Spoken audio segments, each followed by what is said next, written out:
How Poland is becoming Europe's next military superpower. This video was highly recommended lately after I started checking out a little bit of military power comparison and the Polish march. So yeah, let's dive deep into it right away and learn something new. Poland's military has been going through a massive transformation, possibly resulting in it becoming the next #1 military superpower in Europe, and it's making Putin's blood run cold.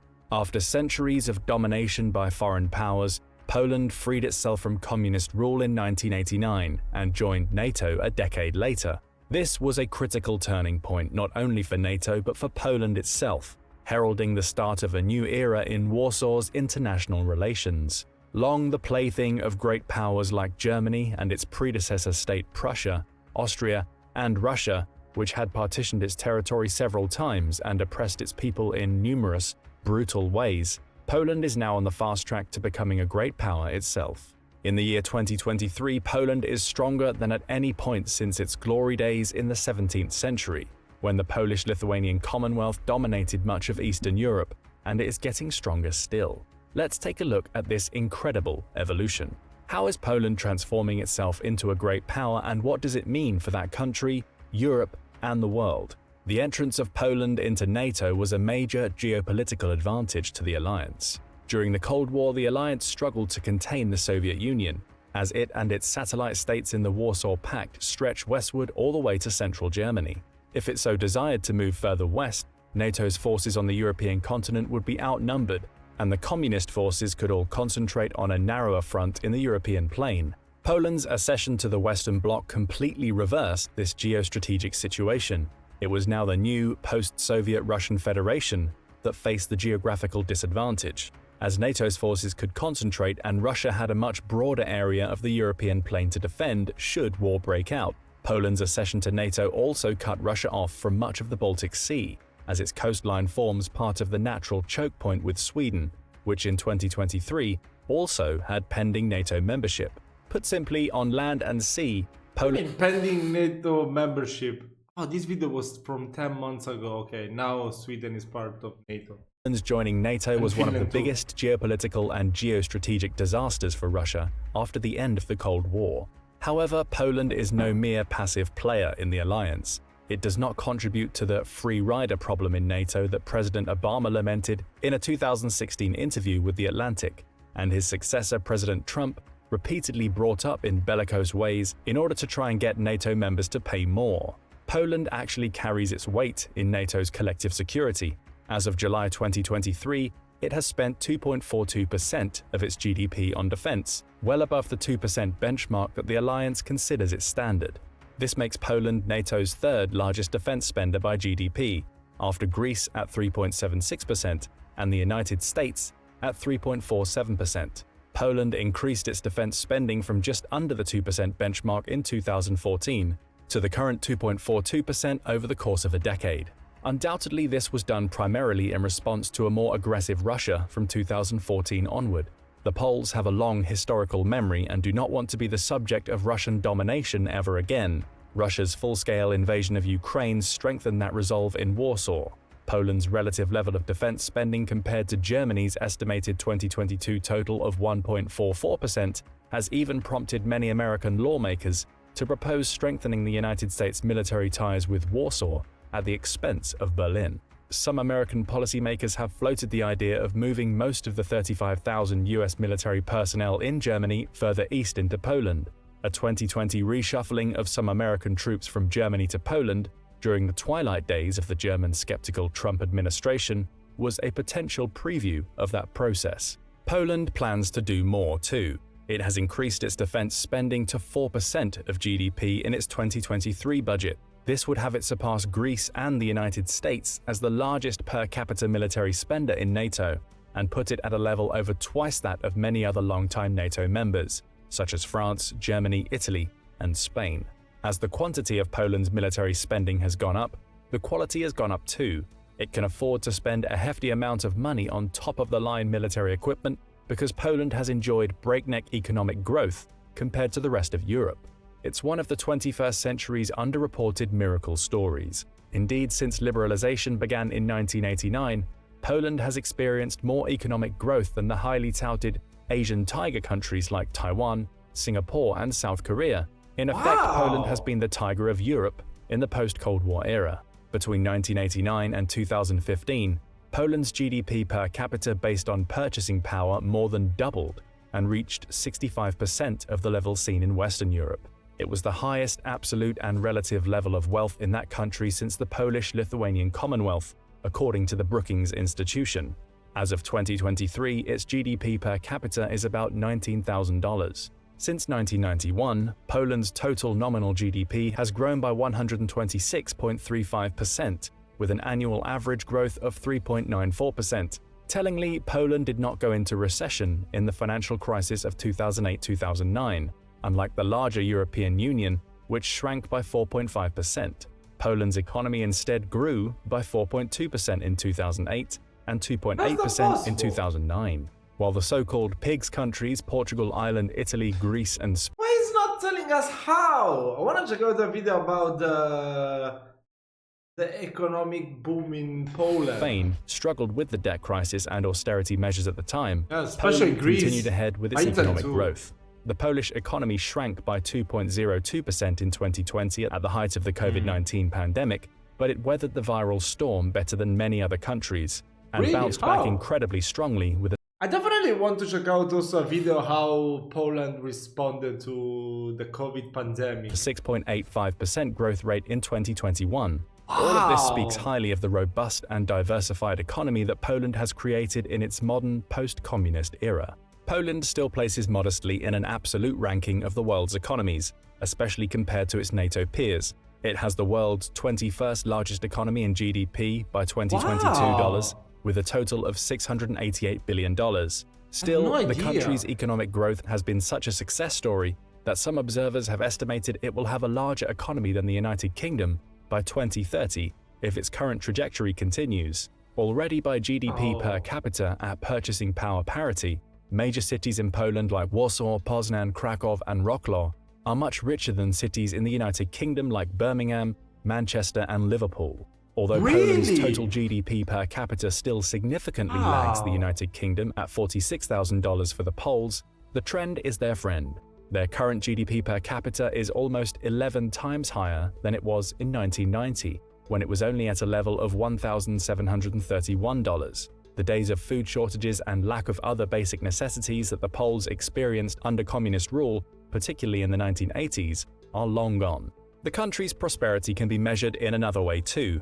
After it joined the European Union in 2004, hundreds of thousands of Poles left Poland to seek opportunity in the United Kingdom, which as a fellow member of the European Union back then, was easy for them to do.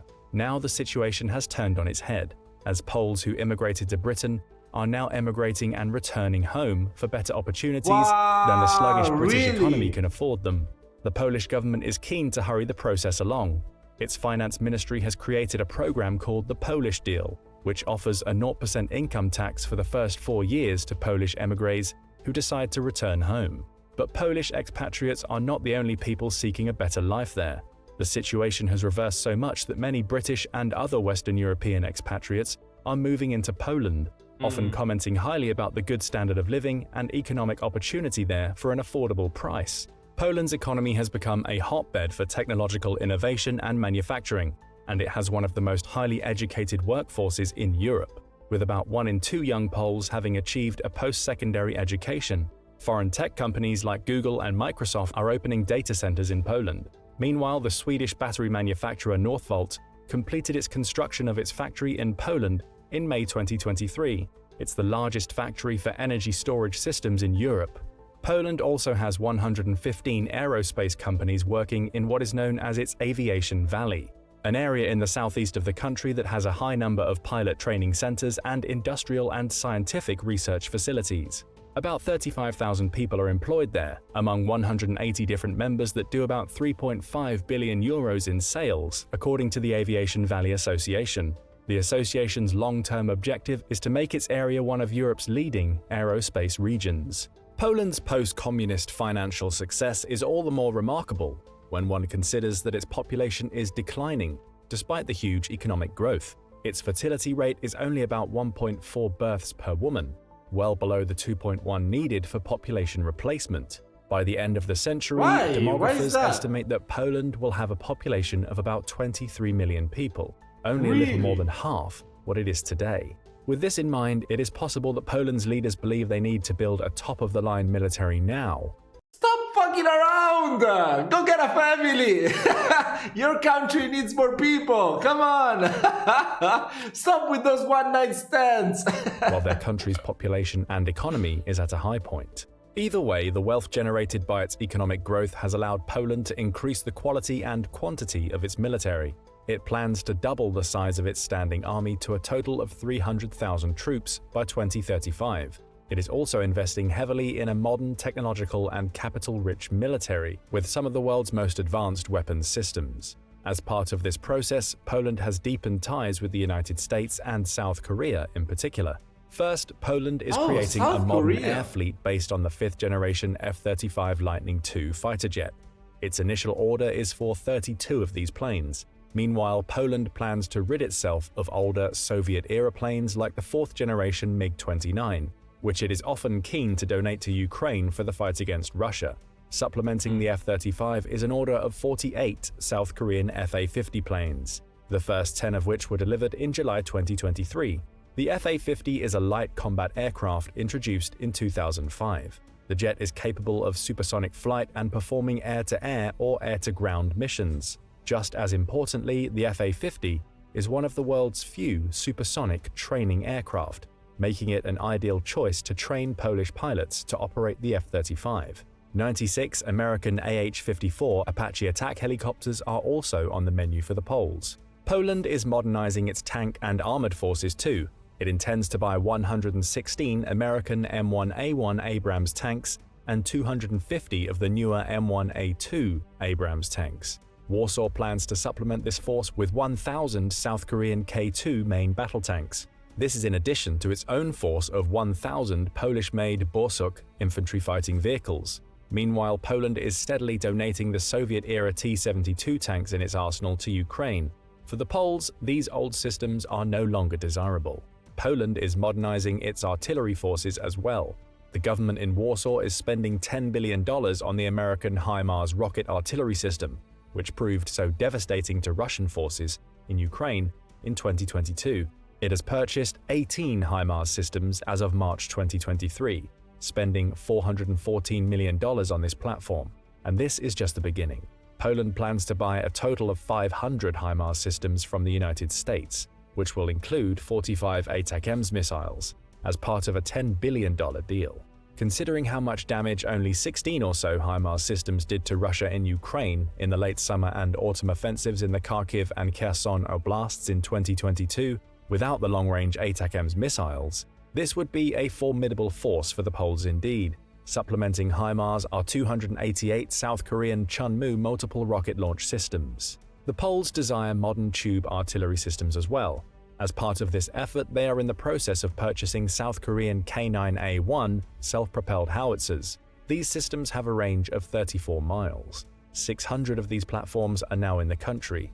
More are likely to come. Poland is also buying about $5 billion worth of Patriot air defense missiles from the United States and is spending $2.4 billion for British CAM air defense missiles. Russian air and drone strikes against Ukrainian cities and civilian infrastructure undoubtedly set off alarm bells among government officials in Warsaw. Poland is creating a modern air defense network to ensure the same does not happen to its cities. Poland's military buildup in size and technological quality is rapidly creating the most formidable fighting force on the European continent. When completed, the 300,000-man standing army will be the largest in Europe by number of boots on the ground. In size, readiness, and technological capability, Poland is set to become the most militarily powerful it's been since its golden age in the Polish-Lithuanian Commonwealth of the 17th century, which the Poles will remember fondly. The Commonwealth routinely defeated Russian forces. In fact, the Polish-Lithuanian Commonwealth defeated Russia in the early 17th century and even occupied Moscow. Something Napoleon and Hitler. I don't remember who, but in the comment section there was someone telling me that in Russia they do celebrate the day that they freed themselves from the Poles. That was something really interesting to learn about. failed to do, and only accomplished by one other fighting force, the Mongols. For a little while, the Poles and their Russian boyar What do you mean the Mongols? go, something that Napoleon and Hitler failed to do, and only accomplished by one other fighting force, the Mongols. For a little while, the Poles and their Russian the Mongols boyar were the collaborators installed Okay. the son, King Sigismund III of Poland, as the Russian Tsar. This episode was in many ways the height of the Commonwealth's power, but a century later, the tide would turn completely, and Poland would cease to exist as a state. Poland's new military is a source of pride, a signal that the bad times of partition, occupation, and communism have finally been banished, and Poland is retaking its place among the great powers of Europe. For the Poles, the 21st century military buildup and change in their country's status is not only a matter of pride, it is partially a matter of necessity, and for current, not just historical reasons. Poland shares a border with the heavily fortified and nuclear-armed Russian enclave of Kaliningrad in the north. Russian figures show that about 100,000 troops are stationed in this tight area, but Western experts believe the number might be twice that. Kaliningrad is also home to Russia's Baltic Fleet. Furthermore, Kaliningrad's presence along the borders of Poland and Lithuania creates a rare weakness in NATO's geostrategic position. This weakness is known as the Suwalki Gap, the 40-mile corridor across the Polish-Lithuanian border that separates Kaliningrad with Russia's vassal state, Belarus. A pincer offensive eastward from Kaliningrad and westward from Belarus threatens to cut the three Baltic states, Lithuania, Estonia, and Latvia, off from Poland and the rest of NATO by land. Poland would see heavy fighting in such an operation. Meanwhile, Kaliningrad is only about 240 miles north of Warsaw. With such densely concentrated forces in the enclave, a strong military capable of meeting a potential Russian offensive from its westernmost bastion is a matter of national survival. It presents a demand for increased spending that NATO states further to the west simply do not have. In effect, those countries can afford to be the free riders President Obama complained about. Poland does not have that luxury. Its territory is one that would be wrecked if a broader war were to ever break out in Europe again. Germany presents an additional demand on Poland to increase its military readiness. For historical reasons, Poland was uneasy with the comparatively warm relationship Germany shared with Russia prior to the invasion of Ukraine. This situation came partially as a result of the former's heavy dependency on Russian oil and natural gas. The Nord Stream pipeline across the Baltic from Russian to German territory was perhaps the best example of this chummy relationship. Undoubtedly, Germany and Russia's flirtation called to What do you guys think about this whole thing of the Russian gas being banned when the occupation of Ukraine started? I mean, I think they could have dealt with that in that matter in a different way, right? I don't know which way would have been better, but yeah, I mean, they left Europe, most of Europe, in a huge crisis doing so. Of course, they should have done some banishment for Russia to punish them. I mean, let's call it punish for their illegal occupation of Ukraine. But still, it could have been done in a different way, I'm guessing. They should have done that by knowing already the solution to the problem rather than just working so hard trying to find a solution. That is my opinion. Of course, my opinion might be wrong. Probably is. So yeah, I'm curious to know your opinion. mind the Ribbentrop Pact, the non-aggression agreement between Nazi Germany and the Soviet Union in 1939 that partitioned Poland between them, among some policymakers in Warsaw. Poland's military expansion is a way to put pressure on the Germans to pay their fair share of NATO's defense and to remember who their true ally in the 21st century is. For now, the move seems to be paying off, as Germany has declared it will increase its defense spending to the NATO benchmark 2% of GDP in the wake of Russia's invasion of Ukraine. There are many skeptics who say they have heard this from Berlin many times before, however. Warsaw probably has a disproportionate amount of them. Poland has also been a leading provider of military aid to Ukraine, with 2.48 billion euros worth. This is far behind countries like the United States, United Kingdom, and Germany, but Poland's aid is the third largest of any individual country in Europe and disproportionate to its GDP. In contrast, the EU institutions have mostly provided financial aid rather than military. Ukraine's defense is a necessity for Poland. The last thing the Poles want is for Russia to get even closer to their border. Russia's aims in Ukraine are antithetical to Poland's very existence. For the United States, Poland's rise to a Yeah, of military course. I great mean, there's already Kaliningrad and there's Belarus, and then if Ukraine would be occupied by Russia, I mean, it would be kind of like, yeah, it would be very easy for the Russians to be invading Poland as well. So of course they need to. Wow. I mean, wow. That's incredible. That's truly incredible. I never thought it that way. I mean, so stupid sometimes. power on the European continent is a most welcome development, to the point that Washington is even willing to lend a hand in the process. In 2022, the United States Congress approved a $288.6 million military financial package to Poland to speed its arms buildup along. The stated purpose was to deter and defend against further Russian aggression in Europe. The aid mutually benefits both countries. For Washington, containing Beijing's ambitions in the Indo-Pacific region is now the #1 foreign policy priority, even with Russia's invasion of Ukraine. With Europe now only a secondary theater in the United States' geopolitical strategy, Poland's military buildup is a much welcome boost for America's goals, as it will reduce the European defense burden, which has been so disproportionately carried by the superpower across the Atlantic since World War II. The American help is welcome for Warsaw too. Poland's military spending comes at a high price tag, about 85 billion euros worth on new weapons by 2030, and with risks to come at the expense of civilian projects. Inflation in Poland is also running high at 17%, and economic growth, though still high, is slowing. There is a risk of resource strain with such high levels of military spending. However, the leadership in Warsaw believes that the price of the arms buildup is affordable and of secondary concern. Jarosław Kaczynski, the chairman of Poland's ruling Law and Justice Party, summed up the mentality behind this expansion in military spending in early 2023 when he said, "It is better to be in debt, and even to have to make cuts to budgets in other areas, than to be occupied." Yeah, of course. Whoever has seen what is happening in Ukraine should have no doubt about this. Kaczynski, a former Polish prime minister, is considered one of Warsaw's leading power brokers.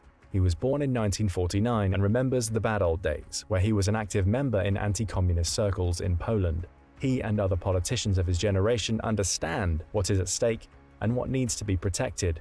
For them, Poland's ascendancy to a militarily great power is not only a matter of pride, but one of survival. Russia's invasion of Ukraine and its numerous and varied war crimes there stirred both recent and deep historical demons in Warsaw. The response has been to build a first-rate military that will soon be without peer on the European continent, if all goes according to plan. But will it? What do you think? Tell us your opinions on Poland's economic rise and military buildup, and what it means for European and world politics. And don't forget to hit the like button and subscribe for more military analysis from military experts. It was really interesting, this video. It was actually very interesting. I don't have an opinion on the matter because I don't know that much about this type of stuff, but I definitely want to check out more videos to get a better idea. So yeah, I want to hear your opinion. I think you're from Poland, so you will tell me much better because you're living all this. Okay guys, I really hope that you did enjoy this reaction video. It was very informative, many stuff that are so obvious and I didn't really give it a thought, so yeah, I feel very stupid right now, but luckily watching these videos I'm aware of those. So yeah, keep on recommending me more videos. Tomorrow I want to react to something like Polish history, so yeah, let me know which video should I check out, and then we're gonna react to music, to satire, comedy, movies, whatever. But tomorrow I definitely want to check out some more about Polish history. So your favorite video, type it down below and I'm gonna check it out very soon. Don't forget to subscribe. Wish you all a lovely Sunday and I'll see you tomorrow.